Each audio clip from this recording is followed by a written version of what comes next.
therefore, the greatest reason for weakness of Iman, the greatest reason for weakness of Iman is being detached from the book of Allah and the sunnah of His Prophet ﷺ. This is number one. This will kill you every single time.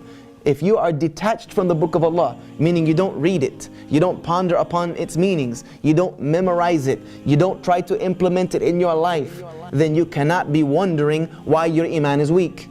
Because you have no attachment to Allah. The Prophet ﷺ said, I leave behind me two things. If you hold to them, you will never go astray. The first of them is the book of Allah, which is like a rope. One end of it with Allah Azza wa Jal and the other end of it in your hands. If you let go of that rope, then you lose your connection with Allah Azza wa Jal. You have to continue to keep that connection with the book of Allah. The only way we know Allah is by that which He has revealed to us about Himself. And where else are you going to find that which Allah has revealed to us about Himself other than in His Word? Other than in His Word.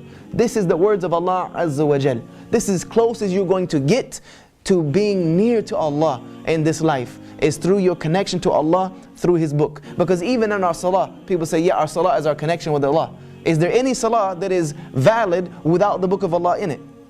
Is there any salah that is valid without the book of Allah being in it? So you can't tell me that salah is the only connection you have with Allah, because if you don't have the book, then you don't have the salah. So the book of Allah Azza wa Jal is the most important thing. It is primary.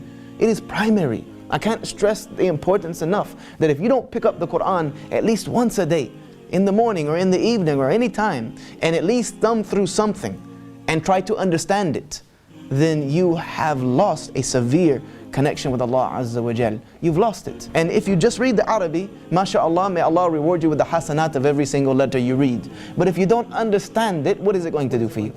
You don't know what Allah is even telling you. You are saying something that Allah is commanding you, and you don't even understand it. It's like you sitting here speaking. If I gave this language in a language that I made up, you wouldn't benefit from it and I wouldn't know what I'm saying. You get the hasanat through its recitation, and you get benefit through its understanding. And therefore you must have your connection with Allah through His book, and you must have connection to the sunnah of the Prophet ﷺ. These two things are mandatory. Losing these will cause you to have weakness of Iman. Wallahi, every time. The longer you stay away from the book of Allah, the more you will find your Iman draining. Because the book of Allah is like gasoline in the car, like the petrol you put in the car. If you don't put any petrol in the car, what's going to happen? It's eventually going to be stuck in the middle of the road. You're not going to be able to go anywhere else. The same without putting the heart filled with the remembrance of Allah Azza wa Jal through His Word, you will find a heart that becomes empty of any energy whatsoever to please Allah. What it will have energy for is to disobey Allah Azza wa Jal. Because shaitan will be the one filling it up at that point with all the doubts and the masiyah and things of this nature. One of the things that causes weakness of Iman is staying away from an Iman nourishing environment for too long. Staying away from an environment that will nourish your Iman for too long will cause you to fall into sin. Because sin was one of the things that weakened the Iman. Like for instance, if you're sitting in the house of Allah Azza wa Jal, how many times do you think about sinning? Very little. If you're sitting in the house of Allah Azza wa Jal, and the Qur'an is being recited, the dhikrs, the circles of remembering Allah is going on, then your mind is not thinking about disobeying Allah. You're almost in Jannah, almost in some instances. But the moment you go home and you start kicking it on Facebook and you're on Xbox Live or PS3 network, kicking footy around and things of this nature, what happens? You start thinking about disobeying Allah. Shaitan comes to you and you start getting into that mode in that environment. And the longer you stay away from the environment that nourishes Iman, the weaker you will become. Keeping away from righteous companions causes weakness of Iman. Keeping away from people who remind you of Allah Azza wa Jal. As the Prophet ﷺ said, be careful of who you take as your companion, because every man has the deen of his companion. The person you spend the most time with is someone who does not remember Allah Azza wa Jal, does not remember Allah the way you should remember Allah. Then guess what? Your Iman is going to suffer because of that, whether it's now or later on down the road. Because one thing I do know, in this life, either you're giving da'wah or you're getting da'wah. You should either try to bring your companion closer to you, or if you feel that you're too weak to do so, separate that company. Separate that company for the sake of Allah Azza wa Jal, and let somebody else come and try to nourish that relationship. Because if not, you're both going to get dragged into the ditch. Preoccupation with dunya causes du'af al-iman, it causes weakness of iman, and forgetfulness of akhirah. Forgetfulness of akhirah. Being unmindful of akhirah, meaning the next life, and all you are preoccupied with is this life, will cause your iman to become weak. Will cause your iman to become weak. Why? Because this dunya doesn't do anything but suck the life out of iman. It will suck your iman out like nothing else. It will. It doesn't mean that we cannot have anything from this dunya and have iman. No.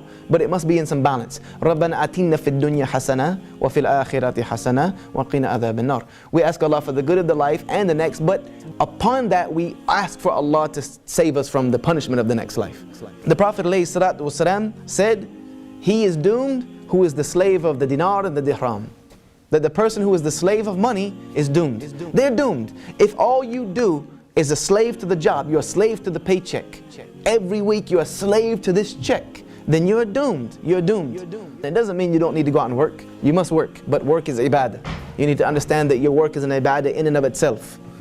If you rely on Allah, He will never disappoint you. Allah never disappoints those who rely upon Him. He said it in His book. Inna Allah la yukhliful mi'ad. I don't break my promise. If you keep your word to Allah, you will find a Rabb who keeps His word to you more than you can ever imagine. More than you can ever imagine. And you'll never worry again. You'll learn not to worry. Worry for what? Worry about what?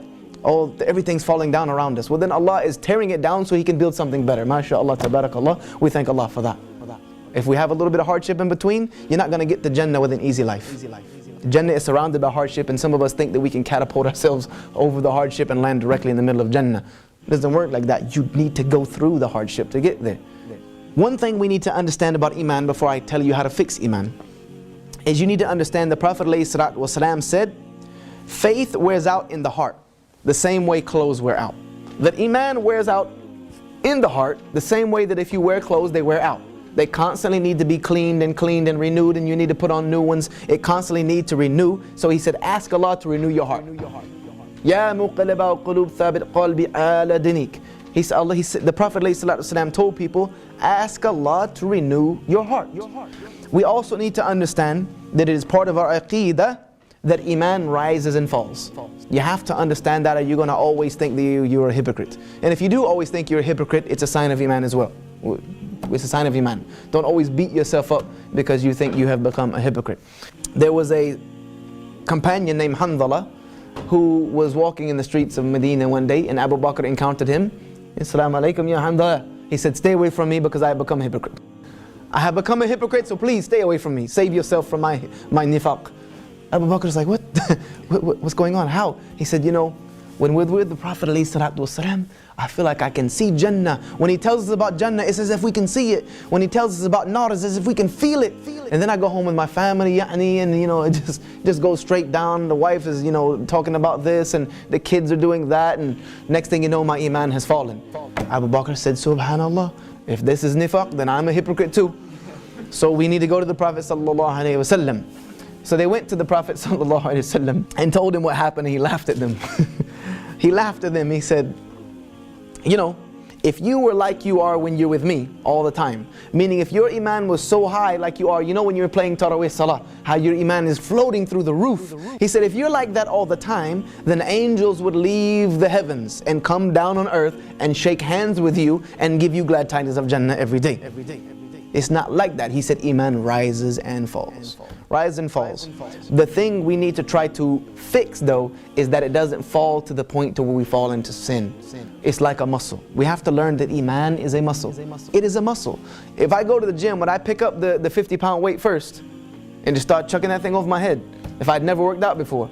No, man, I'm going to rip every muscle in my body. That's it. That's going to be the last workout I'll probably do for at least a month. I'm going to tear every ligament and tendon if I can even get the things above my head. And then I'm not going to work out anymore. I'm going to say that's too much. Right? Correct? No, you start with the little weights, correct? And then when those get easier, now you go to the other one. Because what happens is you build something called muscle memory, so that the muscles remember these movements and they get stronger. But if you stop working on those muscles, what happens? They go straight back downhill. Iman is a muscle that must be worked on. But if you want to work on your iman, you can't start by saying, okay, I'm going to fix my iman by reading 1 juz a day. I'm going to pray 20 rak'ah of Qiyamul Layl, you know, I'm going to read 50 ahadith, this, that, and the third. Because why? You're not going to be able to keep up that regimen. I'm going to fast every other day, the fast of Dawood. You're going to put it all in at once. You're going to go from being a marginal Muslim to a super Muslim in one day. It doesn't work like that. You're going to jump off the building thinking you're Superman, you're going to splat right on the ground. You need to work at it slowly.